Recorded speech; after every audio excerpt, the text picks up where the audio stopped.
The humans had never intended to find themselves here in the deepest part of the galaxy.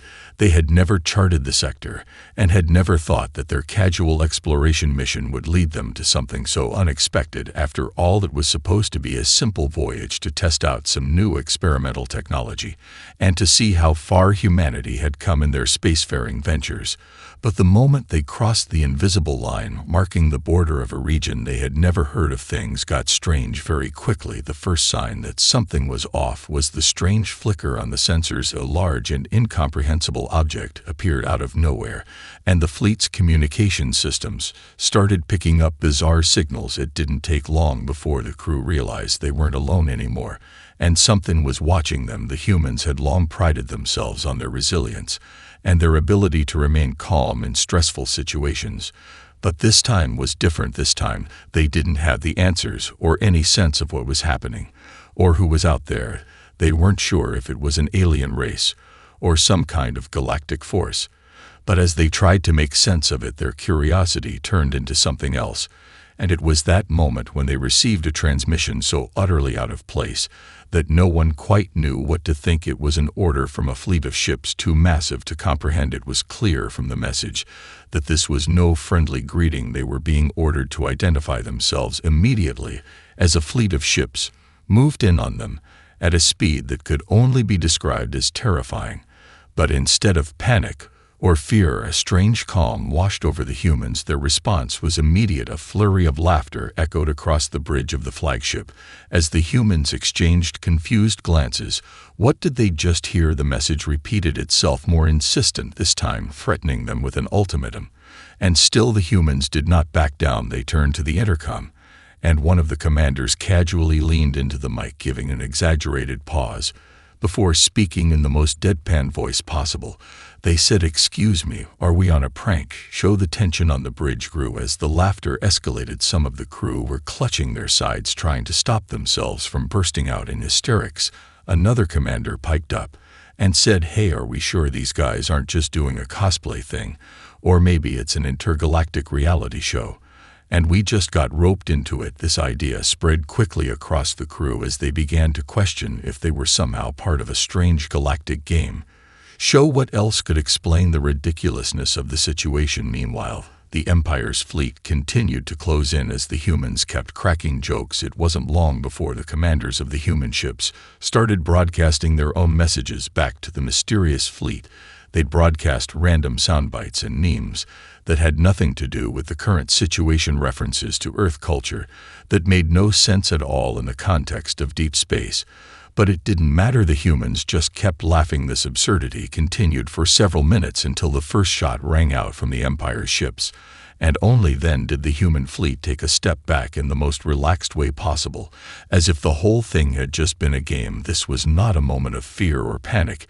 It was something far more confusing. The humans had somehow turned what was supposed to be an act of terror into the punchline of a cosmic joke. The moment the first shot from the Empire's fleet rang out, the humans stopped laughing for just a second, but only long enough to look around at each other in confusion as the ship shook under the force of the blast. It wasn't fear that gripped them, though it was more of a collective bewilderment. How could anyone take themselves so seriously? They had expected a show or some elaborate test, but now it was clear this was something different. This was real, or at least it appeared to be. At first, the humans reacted by doing what they always did when confronted with an unexpected challenge. They rolled with it, and soon enough the laughter returned. But this time with a bit more bite. The human fleet didn't scramble or retreat.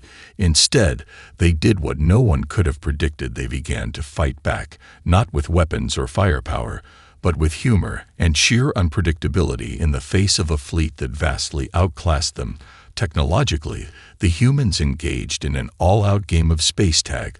They dodged and weaved through enemy fire, not by outgunning their opponents, but by confusing them with bizarre maneuvers. One ship spun in circles in a way that could only be described as a ridiculous dance, while another mimicked the movements of a wobbly jellyfish. The Empire's fleet was left dumbfounded, unable to make sense of what was happening. These humans weren't fighting like they were supposed to. They were making a mockery of everything the Empire stood for, and it was starting to get under the skin of their commanders. At first, the Empire's forces tried to keep up with the erratic movements of the human ships, But it wasn't long before they grew frustrated. They fired salvo after salvo, but the humans danced their way around every attack with ease. And far from retreating, they were sending out increasingly strange transmissions. Their communications were filled with everything from old Earth comedy routines to nonsensical riddles and songs. The human fleet was turning the fight into a cosmic comedy show, and the Empire didn't know how to respond. Their pride was bruised, their tactics were falling apart, and their reputation was crumbling with every passing second. As the battle raged on, the humans began to escalate their prank-like tactics. They deployed holographic decoys that looked like giant rubber ducks and inflatable cows floating in space. Suddenly, the Empire's elite ships were chasing what they thought were human vessels, only to crash into one another. In confusion, meanwhile, the human commander made an announcement over the fleet's speaker system. "We're terribly sorry for the inconvenience, but we're currently out of stock on your requested annihilation orders. Please hold for further instructions." And after a brief pause, the entire crew erupted into laughter again. The absurdity of it all was too much for anyone to handle. The Empire's commander, watching from his flagship, was on the verge of losing his mind. How could something as ridiculous as this even be happening? His empire was the pinnacle of order and discipline, and here were these strange creatures laughing and dancing their way through what should have been an easy victory. They were mocking everything he had worked for, and yet he couldn't stop watching, unable to even fathom what was happening. The humans had thrown off the shackles of fear, and with it they had created an entirely new form of warfare, one that was not rooted in firepower or technology, but in the one thing that the Empire could never seem to understand: the true power of humor. The Empire's flagship sat looming in the distance as the humans' antics continued to spiral out of control, or at least that's how it seemed to the Empire. But to the human fleet it was more like a playground than a battlefield. The absurdity was now so entrenched in every move they made that it became almost impossible to tell where the combat stopped. And the comedy began as the humans sent out increasingly bizarre messages taunting the Empire, with everything from bizarre sound effects to recordings of their own crew's laughter echoing across the comms. It was clear that the once feared Empire was beginning to lose its composure fast. One human commander sent out a transmission with a calm voice, saying, "Oh, we've just found your missing Imperial orders. They were under the couch the whole time." And then immediately the entire bridge erupted into hysterical laughter. But to the humans it wasn't just a joke, it was a declaration of defiance. They had somehow found a way to take back the narrative, turning the situation into one where they controlled the tempo. The Empire's response was predictable.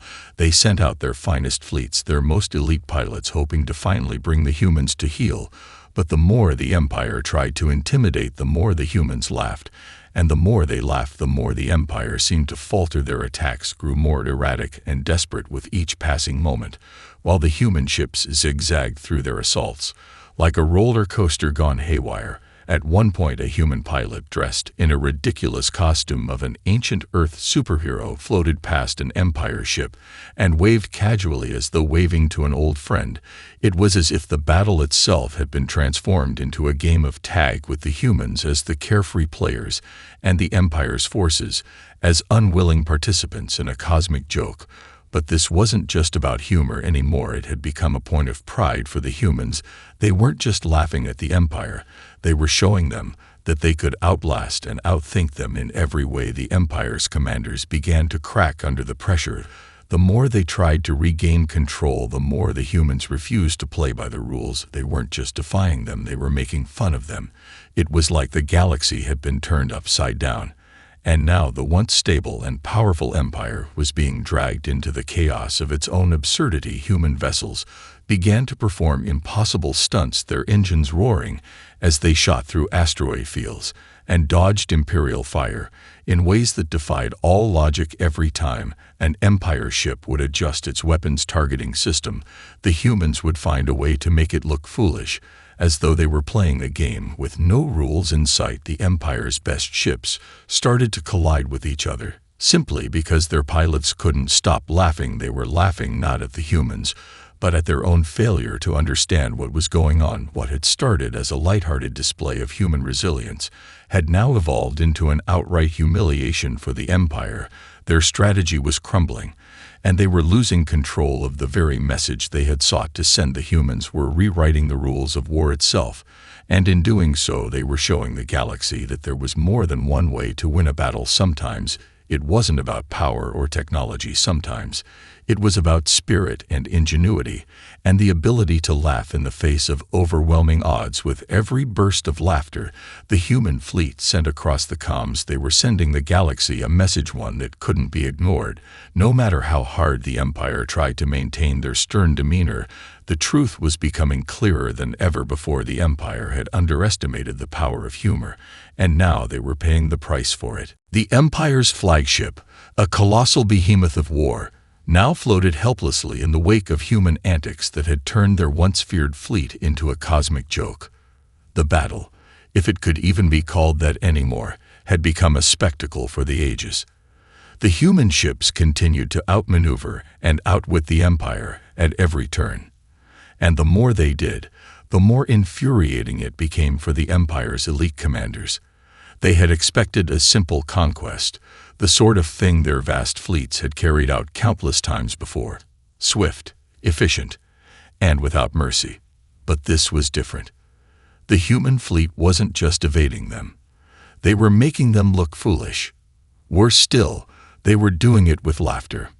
One human ship, adorned with strange holographic patterns that flickered like a child's drawing, darted through the void in a pattern that made no sense.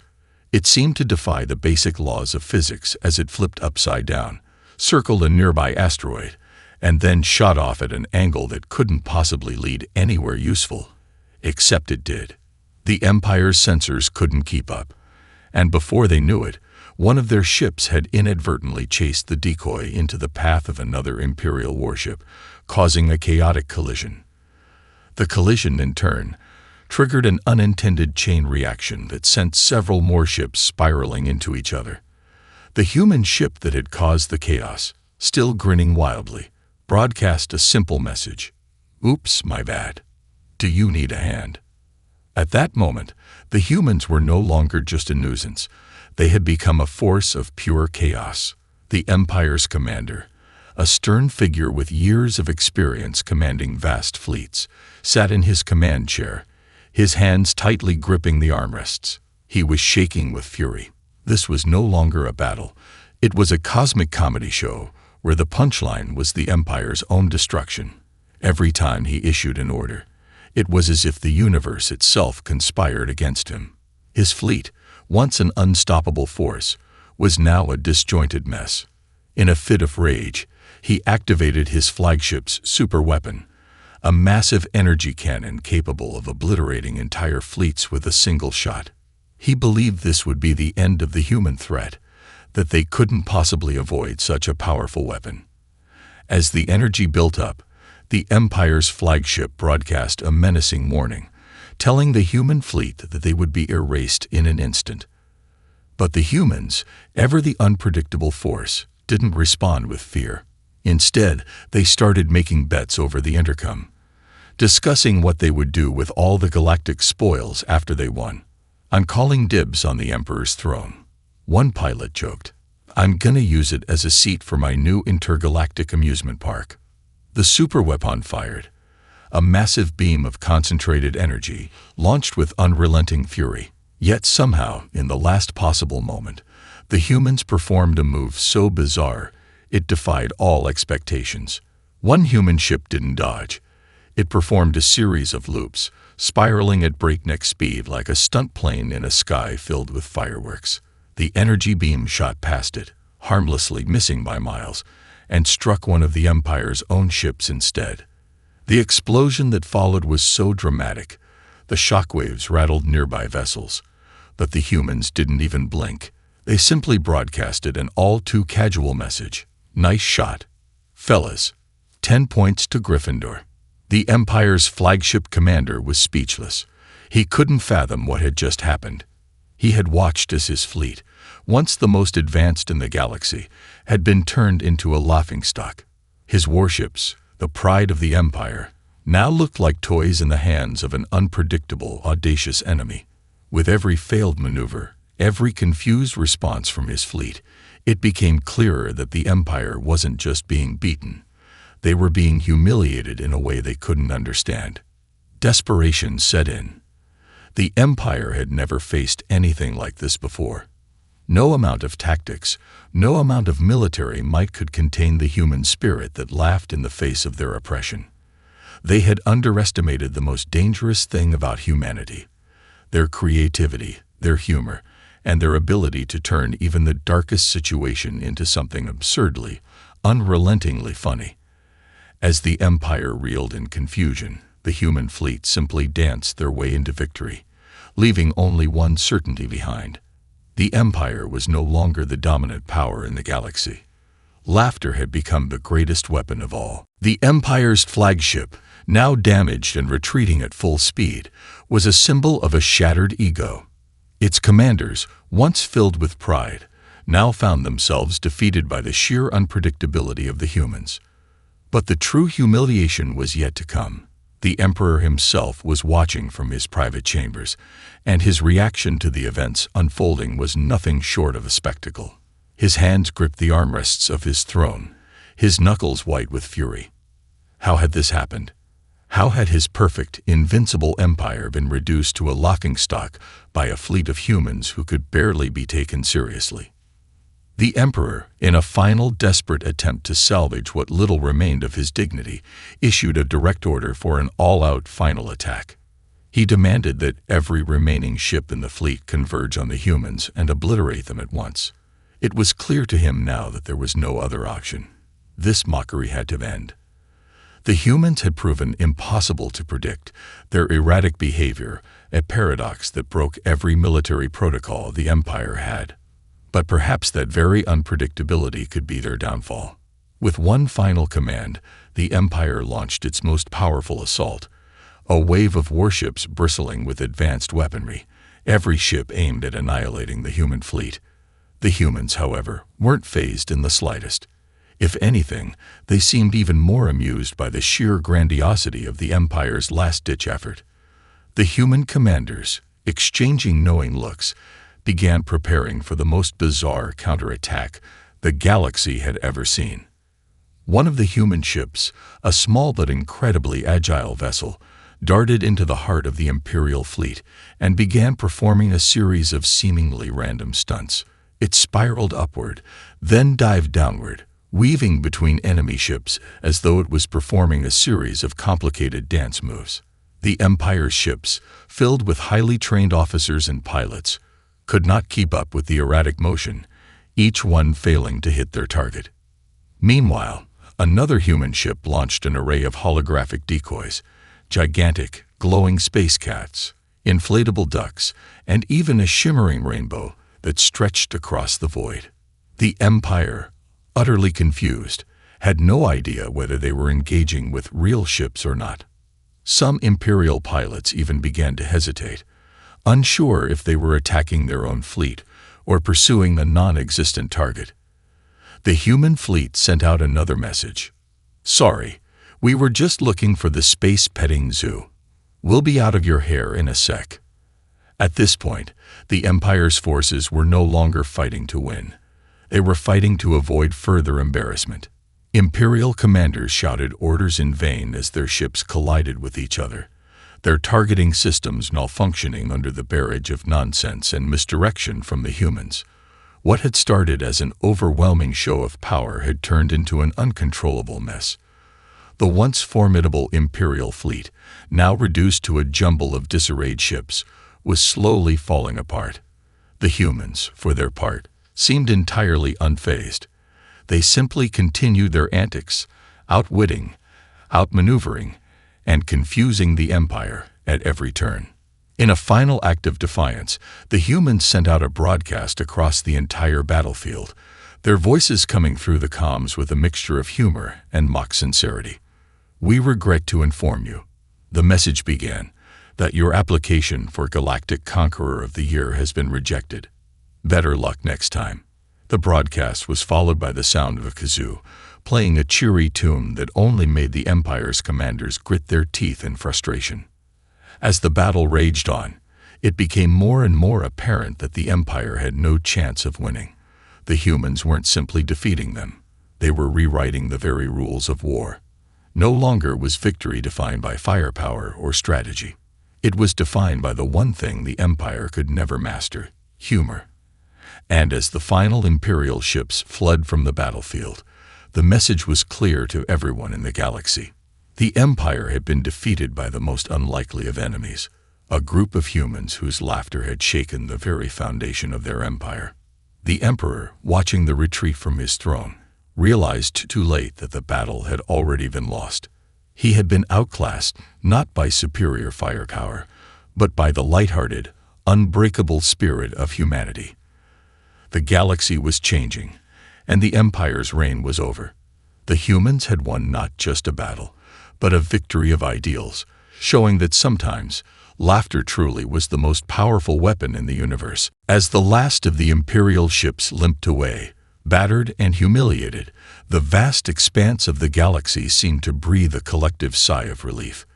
The human fleet stood victorious, not through sheer military might, but through an audacious mix of unpredictability, wit, and the most unexpected weapon of all: laughter. The Empire, once an unstoppable force, had crumbled under the weight of its own pride, and the humans had become an unwitting symbol of rebellion. They hadn't just beaten the Empire. They had rewritten the very rules of galactic conflict. The victory was quick to spread across the galaxy.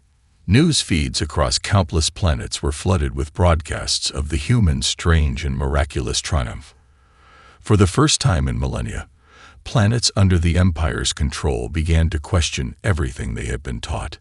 The Empire had told them that strength and fear were the keys to maintaining order, but the humans had shown them something entirely different. A new wave of resistance began to rise on worlds far and wide. And it wasn't an army that was emerging, but a movement built on the very thing the Empire had failed to understand: joy. Resistance cells sprang up in every corner of the galaxy. Rebel leaders, many of whom had once been hardened veterans of the Empire's wars, began using humor and creativity to rally the oppressed. Instead of speeches filled with threats and violence, they used humor to inspire hope and unity. The Empire's hold on the galaxy was weakening, not because of any large-scale military uprising, but because its own subjects had been reminded of the power of freedom and of laughter as an antidote to fear. The human fleet, meanwhile, was becoming a symbol of this new way. Rather than the grim, imposing military machines of the Empire, the human ships had become a beacon of light-hearted rebellion. They painted their ships in bright colors, adorned them with strange symbols, and, in one case, even decorated the outer hull with a giant inflatable duck that bobbed comically in space. And yet, despite the outward absurdity, the humans were as dangerous as ever, using their unconventional tactics to continue spreading their influence across the galaxy. The human commanders, though still in awe of their own victory, weren't about to rest on their laurels. They understood that the battle for the galaxy wasn't over. The Empire, though retreating, was not entirely defeated. Its leaders had retreated to the shadows, regrouping in an attempt to regain control, but they were fighting an uphill battle. Every time they attempted to reassert their dominance, the humans countered with another display of unpredictable chaos. One such maneuver involved a human ship mimicking the Empire's own battle formations, but in reverse. The ships performed synchronized movements that seemed completely disorienting to the Empire, causing their sensors to overload with confusion. The human fleet's taunts only grew louder as the Empire's forces struggled to find any sense of order. The humans, however, were not simply focused on their victories. They began turning their attention to diplomacy. Having gained the trust and admiration of the galaxy's oppressed worlds, they became the bridge for peace, forging alliances not through intimidation, but through unity and shared laughter. They hosted galactic summits where leaders from dozens of planets gathered, but instead of rigid political discussions, they found themselves engaging in contests of humor and wit. One particularly famous summit was held on a massive space station, where the opening ceremony was a joke-off between planetary representatives. The once serious atmosphere of galactic politics was now replaced with a festive spirit, and the results were undeniable. People were listening, they were coming together, and the Empire had lost its grip on the galaxy's heart. Back in the Empire's remaining strongholds, whispers of revolution began to grow louder. Imperial officers who had once held firm loyalty to the Emperor now found themselves questioning everything they had known.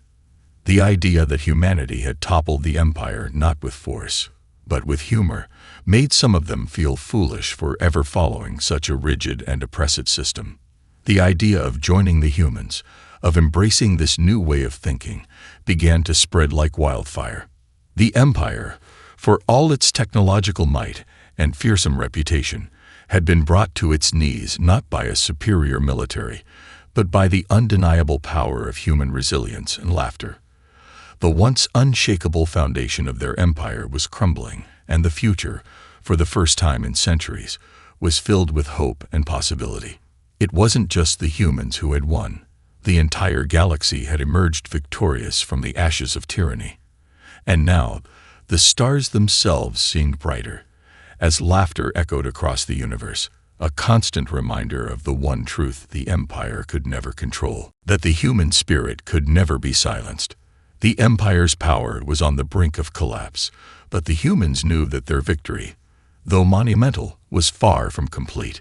The galaxy was a vast and complicated place, and while their antics had defeated the Empire in a spectacularly absurd fashion, the true challenge now lay in rebuilding what had been broken. The remnants of Imperial forces, though scattered and disorganized, still had a presence in key regions, and the galaxy was teeming with systems that had lived under the thumb of tyrannical rule for centuries. The humans had shown that laughter could topple empires, but could it heal a galaxy that had long been fractured by fear? To answer this question, the human fleet, still riding high on their improbable success, began to shift gears. Their initial focus had been on winning the war, on humiliating the Empire and freeing the oppressed. But now, they turned their attention to something equally important: unity.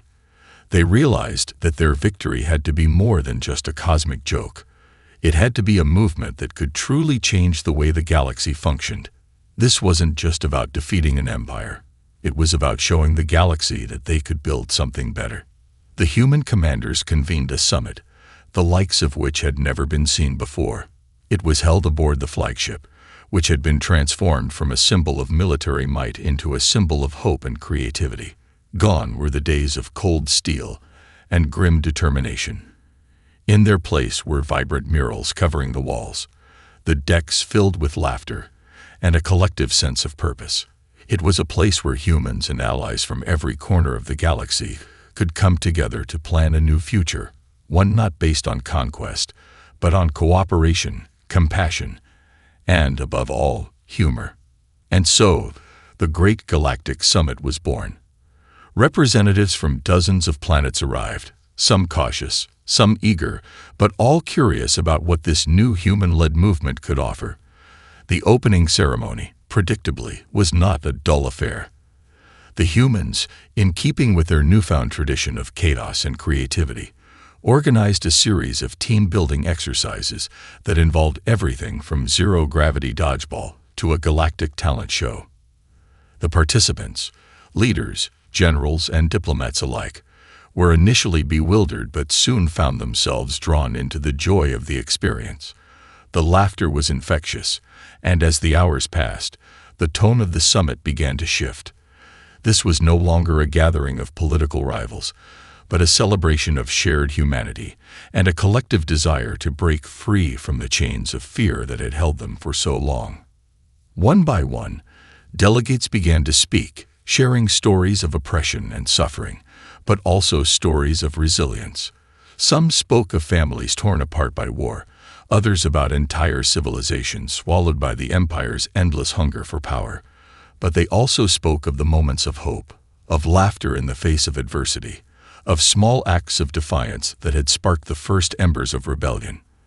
The humans, who had once seemed so strange, so unpredictable, were now the voice of reason in a galaxy that had forgotten the power of unity. As the days passed, the summit evolved into a rallying cry for a new era, one where the galaxy could come together, not as conquerors or slaves, but as a united front against fear, oppression, and division. The leaders, inspired by the humans' example, began to abandon the old ways. The Empire's divide and conquer tactics were replaced with a new spirit of cooperation. Even former imperial officers, once loyal to the Emperor's cruel reign, began to see the value in building something new. But it wasn't all serious negotiations and high-minded ideals. The humans made sure that humor remained at the core of everything. The summit's closing ceremony featured a massive intergalactic comedy roast, where diplomats from different planets took turns poking fun at each other's cultures and histories in the spirit of camaraderie. It was a bizarre, lighthearted conclusion, but it worked. For the first time in centuries, old enemies were laughing together, not at each other's expense, but in celebration of their shared humanity. As the summit concluded, it became clear that the galaxy had irrevocably changed. The Empire, though not entirely gone, had lost its grip on the hearts and minds of its subjects. The human fleet, still filled with mirth and irreverence, had become the spearhead of a new era, one of healing, creativity, and laughter. They had proven that the greatest power in the universe wasn't military might or fear, but the ability to laugh together in the face of the impossible. The work was far from over. The galaxy had been scared by centuries of oppression, and the road to true peace and unity would be long. But the humans, with their unwavering optimism and infectious sense of humor, had shown that it was possible to start anew.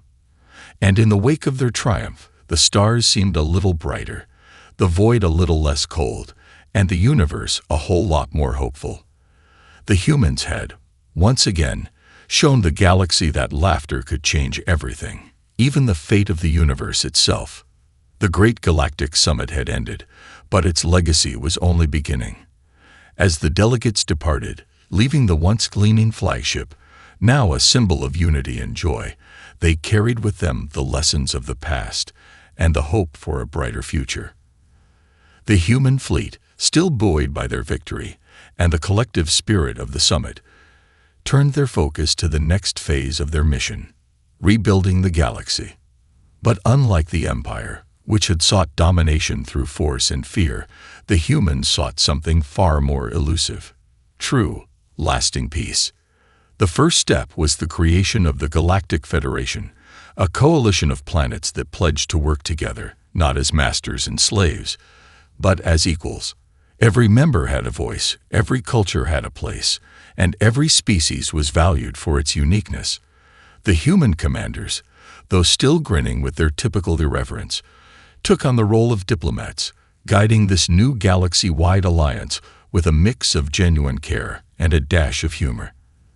They knew that to build something lasting, they would have to heal the wounds of the past, not with solemn speeches or treaties, but with the same creativity, energy, and humor that had won them the war. While the Federation was slowly taking shape, the former imperial strongholds, the heart of the Empire's terror, were still in turmoil. Loyalists to the old regime lingered, clinging to the outdated ideals of order through fear and subjugation. But even they couldn't escape the effects of the humans' victory. The once mighty imperial cities, now abandoned and crumbling, became gathering points for former soldiers and officers who had witnessed the galaxy change before their eyes. Many of them, once staunch supporters of the Emperor, now found themselves questioning the very ideology that had once seemed so invincible. One by one, these former imperial leaders began to defect, not in fear or under threat of retribution, but because they realized that the Empire had failed them. The humans had won, not by force, but by demonstrating that there was a better way to live, a way where laughter, creativity, and joy were not just expressions of rebellion, but tools for healing and reconstruction. And so, the Empire's once loyal officers became ambassadors for peace, working side by side with their former enemies to rebuild shattered systems. Meanwhile, the human fleet continued to spread their influence, not with battleships or intimidating weapons, but with an ever-growing presence of peacekeepers and diplomats. They traveled from planet to planet, hosting festivals, concerts, and competitions that brought people from all walks of life together. Some of these events were silly, giant space races, zero-gravity pie-eating contests, and musical collaborations that defied every known genre of music. But the goal was always the same: to foster connections, to remind people of what they shared rather than what divided them. And through it all, the humans never stopped laughing. They knew that they were no longer just a species from a single planet. They were now a symbol of hope for the galaxy, proof that change could come not through might, but through unity and joy. Every planet they visited, every world they helped to heal, saw in the humans the possibility of a new era, one where the divisions of the past were replaced by collaboration, creativity, and yes, laughter. As the years passed, the Galactic Federation grew stronger. The Empire, now reduced to a mere shadow of its former self, had lost all influence. The galaxy was no longer defined by a brutal hierarchy of power, but by a collective commitment to something greater, a future of peace, equality, and prosperity. The humans, despite all their eccentricities, had shown the galaxy that the greatest strength was not in the weaponry of war, but in the bonds of shared understanding, and the willingness to embrace the absurdity of existence. The human fleet, now an enduring symbol of this new galaxy, floated through the stars, its ships brimming with laughter and camaraderie. No longer was the universe a place of fear, but one of infinite possibility. And as the humans looked out into the infinite void, they knew that the real battle had always been one of the spirit, not to conquer, but to create, not to destroy, but to unite. In the end, the human victory was not just over the Empire, but over the very concept of division itself. And so, as the stars glittered overhead, the humans continued to laugh, knowing that in doing so, they had truly changed the galaxy forever.